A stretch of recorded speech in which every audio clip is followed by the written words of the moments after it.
말씀으로 천지를 창조하신 하나님께서 아브라함을 불러 세우심으로 아브라함에게 약속한 그 복이 이삭, 야곱, 요셉으로 이어가며 구약성경 창세기 거의 전부를 차지하는 족장 시대의 하나님의 역사를 우리는 말씀을 통해서 깨닫고 은혜를 받습니다. 하나님의 계획대로 야곱의 70여 명의 자녀들이 애굽에서 번성한 한 민족을 이룰 때 하나님은 모세를 통해서 그 백성을 이끌어 여호수아가 가나안을 정복하고 12지파에게 하나님 말씀대로 약속의 땅을 차지한 후에 하나님은 그 백성을 여전히 사랑하셨고 하나님은 그 백성을 당신이 친히 다스리고 통치하셨습니다. 그래서 하나님은 여호수아 이후에 약 300여년 사사들을 보내셔서 어려울 때 도우시고 또한 고통 가운데 부르짖을 때 그들을 구원해 주셨습니다. 오늘 우리가 함께 읽었던 본문은 그런 사사시대의 끝자락에 하나님의 백성들의 어리석음을 깨우치며 하나님의 더한 은혜를 우리에게 보여주는 왕정시대로 넘어가기 전에 한 사건들을 통해 오늘 우리를 다시 한번 영적으로 깨우고 있습니다. 특별히 오늘 본문의 주인공 사사시대가 저물어갈 당시 대제사장이었던 엘리와 그의 자녀들, 그로 인해 잃어버렸던 법궤를 되찾아오는 여러 가지 여정 속에 법궤 이야기가 오늘 한 해 마지막 주 또한 구정 새해를 맞이하는 우리에게 하나님과 우리의 관계를 다시 한번 조명해보고 엇갈린 운명이라는 운명적 삶을 함께 우리가 쳐다보고 우리는 과연 어떤 모습으로 우리의 남은 인생을 하나님의 은혜 속에 살아갈 수 있을까 도전하는 이 시간이 되기를 주의 이름으로 간절히 축원합니다. 특별히 대제사장 엘리 시대의 영적 안타까운 그 현실을 성경 한 줄로 이렇게 소개합니다. 사무엘상 3장 1절에 아이 사무엘이 엘리 앞에서 여호와를 섬길 때에 여호와의 말씀이 희귀하여 이상이 흔히 보이지 않더라. 엘리의 눈이 점점 어두워져 가서 잘 보지 못하는 그때 그는 처소에 누웠더라 라고 기록하고 있습니다. 좀 비약적인 표현인지 몰라도 그런 사사시대의 종말을 이루고 새로운 왕정시대를 이어가는 변화무쌍한 시대에 여호와를 섬기는 자는 아이 사무엘 뿐이라고 해석해도 지나치지 않을 사무엘상 3장 1절을 우리는 보게 됩니다. 그런 어린아이였습니다. 하나님의 부름을 제대로 깨닫지도 못했습니다. 그런데도 법궤 곁에서 종일 그 여호와의 법궤를 섬겼던 사무엘을 기록하기를 여호와를 섬긴 아이 사무엘이라고 소개하고 있습니다. 뿐만 아니라 제사장이 눈이 흐려지고 영적인 감각이 없어져서 여호와의 말씀이 들리지 않으니 당연히 백성들은 여호와의 말씀을 들을 수가 없고 여호와의 말씀을 들을 수 없으니 하나님의 뭔가 보여주는 이상 환상을 볼 수 없는 영적 암흑 시대를 성경은 우리에게 보여주고 있습니다. 이 위기의 한 가문, 바로 그 위기의 원흉 같은 한 가문을 소개합니다. 바로 엘리 제사장의 가정의 패망을 세 번이나 사무엘을 불러서 사무엘에게 환상 중에 말씀하신 말씀이 사무엘상 3장 11절 이후에 이렇게 기록하고 있습니다. 여호와께서 사무엘에게 말씀합니다. 보라, 내가 이스라엘 중에 한 일을 행한다. 그것을 듣는 자마다 두 귀가 울리리라. 내가 엘리의 집에 대하여 말한 것을 처음부터 끝까지 그날에 그에게 다 이루리라. 내가 그의 집을 영원토록 심판하겠다고 그에게 말한 것은 그가 아는 죄악 때문이니 이는 그가 자기의 아들들이 저주를 자청하되 금하지 아니하였음이니라. 그러므로 내가 엘리의 집에 대하여 맹세하기를 엘리의 집의 죄악은 제물로나 예물로나 영원히 속죄함을 받지 못하리라 하였노라 하였더라. 하나님을 만난 아이 사무엘을 통해서 엘리는 이 하나님의 심판의 메시지를 그대로 듣습니다. 이 영적 어두움을 틈타서 블레셋이 이스라엘을 공격합니다. 이스라엘의 서쪽의 중요한 군사 요청지 아벡을 이미 전투에서 빼앗깁니다. 그래서 성경은 기록하기를 블레셋 사람들은 아벡에 진을 쳤습니다. 그 중요한 군사 요청지를 빼앗긴 이스라엘은 물러서서 에벤에셀에 진을 치고 전쟁을 펼치고 있는 장면이 그 다음에 펼쳐집니다. 놀랍게도 이 아벡 1차 전투에서 이스라엘은 패합니다. 4,000명의 젊은이들이 피를 토하고 죽게 됩니다. 전쟁에서 패할 때 그들은 깨달을 수 있는 기회인 줄 알아야 하는데 사무엘상 4장 3절은 기록하기를 백성이 진영으로 돌아오매 이스라엘 장로들이 이르되 여호와께서 어찌하여 우리에게 오늘 블레셋 사람 앞에서 패하게 하셨는고 여호와의 언약궤를 실로에서 우리에게 가져다가 우리 중에 있게 하여 그것으로 우리를 우리 원수의 손에서 구원하게 하자라고 결정하고 실로에 있는 법궤를 전쟁터로 내몰고 있는 모습을 소개하고 있습니다. 사무엘상 4장 10절 블레셋 사람들이 공격합니다. 이스라엘이 패합니다. 각기 장막으로 도망하였습니다. 사륙이 얼마나 컸던지 이스라엘 보병에 엎드려진 자가 3만 명이었다. 여호와의 궤는 빼앗겼고 엘리의 두 아들 홈니와 비느하스는 죽임을 당했다고 소개하고 있습니다. 오늘 잠깐 한 70년의 법궤 스토리를 통해서 운명이 갈라진 모습들을 통해 우리의 모습은 지금 어떤 모습일까 한번 돌아보면 좋겠습니다. 축복의 자리에 있었으나 받은 은혜까지 잃어버리고 비극적 인생을 마친 엘리와 그 두 아들, 미련하고 어리석은 홈니와 비느하스의 모습입니다. 당시 대제사장이었던 엘리의 두 아들 홈니와 비느하스, 그들의 모습을 성경은 이렇게 표현합니다. 사무엘상 2장 12절에 엘리의 아들들은 행실이 나빠 여호와를 알지 못하더라. 개역 개정판은 좀 부드럽게 행실이 나빠 여호와를 알지 못하더라라고 기억하는데 개역 성경은 엘리의 아들들은 불량자들이 됐다. 불량자다. 이렇게 빼앗겼던 법궤는 7달 동안 블레셋 곳곳을 가는 곳곳마다 하나님이 하나님 되심과 하나님이 그 블레셋을 저주하며 심판하는 엄청난 재앙들이 내리기 시작합니다. 블레셋의 지도자들이 모입니다. 과연 이 재앙이 이스라엘 백성이 섬기는 여호와 하나님께로부터 온 심판적 재앙인가 아니면 우연인가? 그래서 마지막 베세메스로 향하는 길에 이제 갓 새끼를 떼지 않은 두 암소에게 새 수레에 법궤를 싣고 그러고는 그들이 속건 제물을 올려놓고 그러고는 이제 송아지가 엄마를 찾아 울부짖어도 곧장 이스라엘로 가면 블레셋에 내린 모든 재앙들은 여호와 하나님의 심판인 것으로 알겠다. 그리고 법궤를 실은 소를 내몰았는데 성경에 보니까 송아지의 울음소리를 들어가면서도 모정을 끊고 묵묵히 이스라엘 땅으로 베세메스로 가고 있는 두 마리의 암소 이야기는 아마 설교로도 듣고 여러분이 말씀으로 이해하게 될 것입니다. 법궤를 잃어버린 절망감, 제사장의 아들과 제사장까지 죽고 그 며느리가 아이를 낳으면서 같이 죽어가면서 이스라엘의 영광이 떠나버렸다는 비극의 현장인데 7달 만에 베세메스 사람들이 밭에서 일을 하고 있는데 눈을 들어보니 두 마리 암소가 그 법궤를 수리에 싣고 오는 거예요. 사무엘상 6장 13절은 이렇게 기록합니다. 베세메스 사람들이 골짜기에서 밀을 베다가 눈을 들어 궤를 보고 그 본 것을 기뻐하더니 수레가 베세메스 사람 여호수아의 밭 큰 돌 있는 곳에 이르러 선지라 무리가 수레의 나무를 패고 그 암소들을 번제로 여호와께 드렸다. 레이는 여호와의 궤와 그 궤와 함께 있는 금보물 담긴 상자를 내려다가 큰 돌 위에 두매 그날 베세메스 사람들이 여호와께 번제와 다른 제사를 드렸다라고 성경에 기록합니다. 오늘 우리말로 말하면 법궤 귀한 감사 예배, 그들에게 기쁨이 있었어요.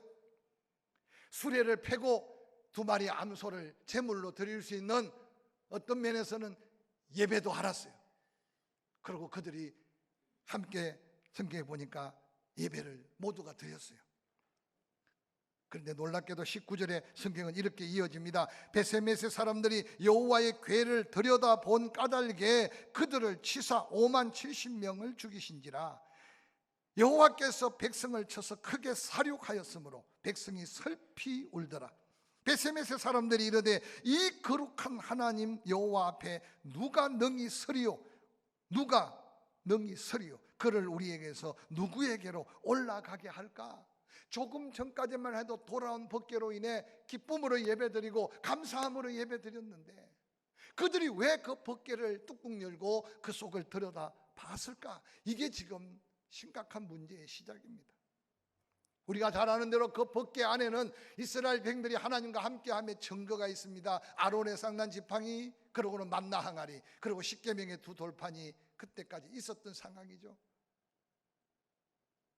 근데 누구 한 사람의 호기심이 아니라 적국 블레셋에게 법궤를 빼앗긴 후에 그 법궤가 온전한가 온전하지 아니한가 아마 그들 마음속에 의심이 들었을 겁니다. 그러고는 하나님의 마음과 상관없이 그 법궤에 손을 대고 법궤를 열었습니다. 그걸 쳐다보았다고 성경에 보니까 가로 열고 50만, 가로 닫고 70명. 지난번에 한번 설교했으니까 50만이든 50만 70명이든 뭐 상관없지만 그곳에 현장에 있었던 자들이 다 죽었다고 해도 지나친 표현이 아닐 겁니다. 법궤로 인해 감격하고 돌아온 법궤를 가장 먼저 맞이한 이 은혜와 영광을 도리어 저주로 바꿔버린 베세메스 사람들을 한번 살펴보시기를 바랍니다. 이어진 축복을 저주로 바뀐 또 한 사람이 소개됩니다. 베세메스 사람들이 두려워서 누가 능히 여호와 앞에 설 수 있겠느냐, 이 법궤를 누구에게 어디에 보내야 될 거냐 탄식할 때 사무엘상 6장 21절에 전령들을 기럇 여아림 주민에게 보냅니다. 블레셋 사람들이 여호와의 궤를 도로 가져왔으니 너희가 내려와서 그것을 너희에게로 옮겨가라. 이 베세메스에서 기럇 여아림은 유대 산악지대를 오르면 이게 해발 한 700에서 800고지의 숲이 우거진 살기 좋은 한 동산 마을이 나옵니다. 기럇 여아림.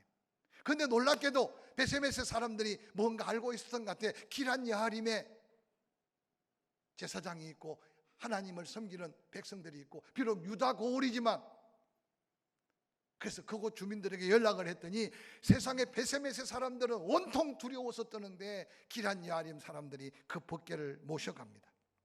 성경은 그렇게 기록하고 있습니다. 사무엘상 7장 1절 기럇 여아림 사람들이 와서 여호와의 궤를 옮겨 산에 사는 아비나답의 집에 들여놓고 그의 아들 엘리야사를 거룩하게 구별하여 여호와의 궤를 지키게 하였더니 궤가 기럇 여아림에 들어간 날부터 20년 동안 오래 있었다. 사무엘이 자라나고 이제 사무엘이 사명을 감당할 때 이스라엘 백성들이 여호와를 알아보고 사모하기 시작했다. 그렇게 성경에 기록되면 한 단락이 이어집니다. 기럇 여아림 사람들, 그런 어리석은 베세메스 사람들처럼 잠시의 기쁨을 도리어 저주로 바꿔버린 미련하고 어리석고 의심 많은 그들 같지 않게 기럇 여아림 사람들은 베세메스에 내려가서 그 법궤를 자기 마을로 옮겨갑니다. 그리고 그 마을에서 그래도 그 법궤를 경건하게 섬길 아비나답의 집에 법궤를 모셔놓습니다. 사랑하는 성도 여러분, 아비나답의 집에 엘리야살과 훗날에 오늘 읽었던 본문 속에 아효와 우사까지 대를 이어서 70여 년 그 법궤를 섬겼던 흔적을 우리는 성경을 통해 살펴볼 수 있습니다. 아비나답의 집에 20여 년 머물러 있었습니다. 사울이 대를 이어 40년 왕위에 있었습니다. 다윗이 그 뒤를 이어 7년 반 동안 유다 지파와 베냐민 지파를 헤브론에서 다스렸습니다. 뒤늦게 에브라임 지파와 북왕국에 있는 다른 지파들이 몰려와서 다윗을 자기들의 왕으로 삼습니다. 그래서 다윗이 예루살렘을 공격하여 차지하고 그곳에 다윗성을 짓습니다. 그러고는 이제 기럇 여아림에 있는 바알의 유다에 있는 여호와의 법궤를 다윗성으로 옮기는 장면이 오늘 바로 사무엘하 6장에 이어지는 사건입니다. 그 기간 동안 70여 년, 잘 생각하세요. 아비나답의 집에서 엘리야사를 이어서 오늘 본문의 주인공이 등장하는 아효와 우사까지 70여 년 대를 이어 지극정성으로 법궤를 섬겨왔습니다. 엇갈린 운명, 아무도 감당할 수 없는 법궤를 자기 집에 모셔드리고 그 아들들 대를 이어 섬겼던 아비나답의 가문에 베레스 우사를 잊지 않으시기를 바랍니다. 그러나 축복의 기회를 놓치지 않고 복을 받은 또한 운명을 바꾼 사람이 있습니다. 그 두려움 가운데 한번 상상해 보십시오. 낙원의 타작마당. 사무엘하 6장 10절은 그렇게 말합니다. 다윗이 그 궤를 옮겨 다윗성 자기에게로 메어 가기를 절겨하지 아니하고 가드 사람 오벳에돔의 집으로 메어 간지라. 여호와의 궤가 가드 사람 오벳에돔의 집에 석 달 있었는데 여호와께서 오벳에돔과 그의 온 집에 복을 주시니라. 비로소 석 달 후에 어떤 사람이 다윗에게 말합니다. 여호와께서 하나님의 궤로 말미암아, 오벳에돔의 믿음이 아니라 하나님의 궤가 저주와 심판과 두려움이 아니라 하나님의 궤로 인하여 오벳에돔의 집이 복을 받고 그의 모든 소유까지 복을 받았다는 소식을 다윗이 듣습니다. 이럴 수가 있습니까? 하나님은 그렇게 얄궂게 역사하신 하나님일까요? 저는 왜 하필이면 아비나답의 집에서 법궤를 실을 때 조용하고 잠잠하셨던 하나님, 그 산 삐아를 내려올 때 흔들리고 흔들렸지만 그 법궤가 떨어지지 않고 오셨는데 평탄한 낙원의 타작마당에, 그 넓은 타작마당에 무엇 때문에 소가 뛰고 무엇 때문에 소가 법궤가 흔들리도록 날뛰었을까요? 사랑하는 성도 여러분, 오늘 본문에 여호와의 숨은 메시지가 있습니다.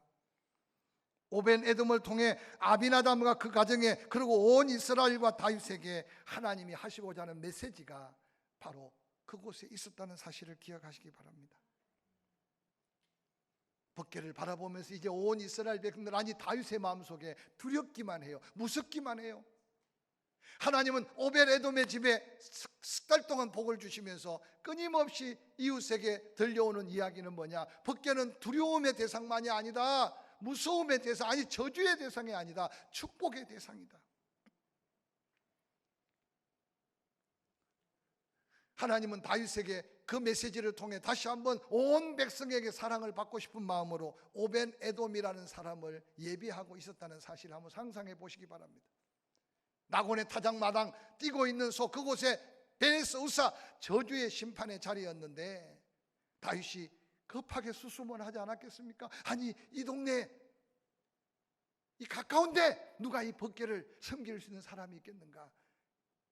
여러분, 그냥 오벳에돔이 뽑기하듯이 된 게 아니라 아마 다윗이 수소문을 할 때 그곳에 고하세 자손, 바로 법궤를 움직이고 법궤를 섬길 수 있는 오벳에돔이라는 사람이 살고 있습니다. 부랴부랴 다윗이 다윗성으로 옮겨가기를 절개하지 아니하고 오벳에돔의 집에 법궤를 보내실 때 어떤 마음이 있겠어요? 그런데 석 달 동안 이어진 축복의 소식을 듣자마자 다윗이 다시 용기를 낼 수 있었던 것은 바로 하나님의 은혜의 메시지를 다윗은 듣게 된 거죠.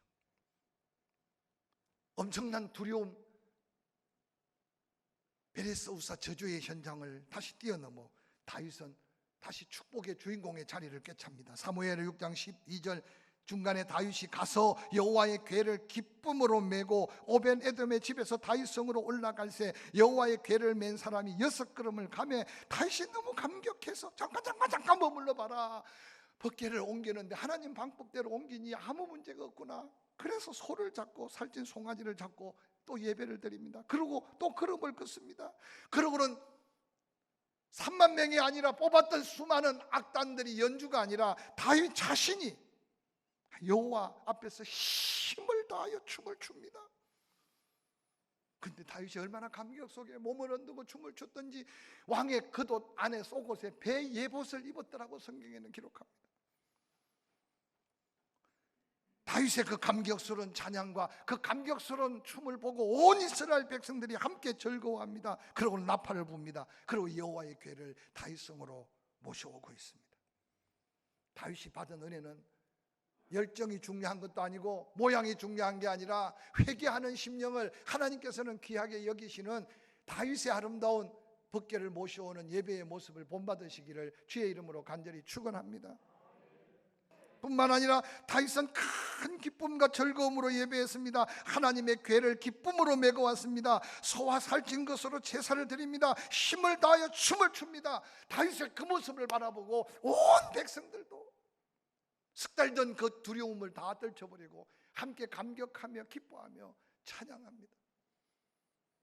종종 예배 중에 일어나서 찬양합시다 할 때 허리가 부러져도 일어나 찬양할 때 혹시 하나님이 고치실 줄 믿는 믿음도 가지시기 바랍니다. 이렇게 설교하면 정말 힘든 분은 제가 이해할 테니까 괜찮아요. 그러나 그런 도전이 필요하단 말이에요.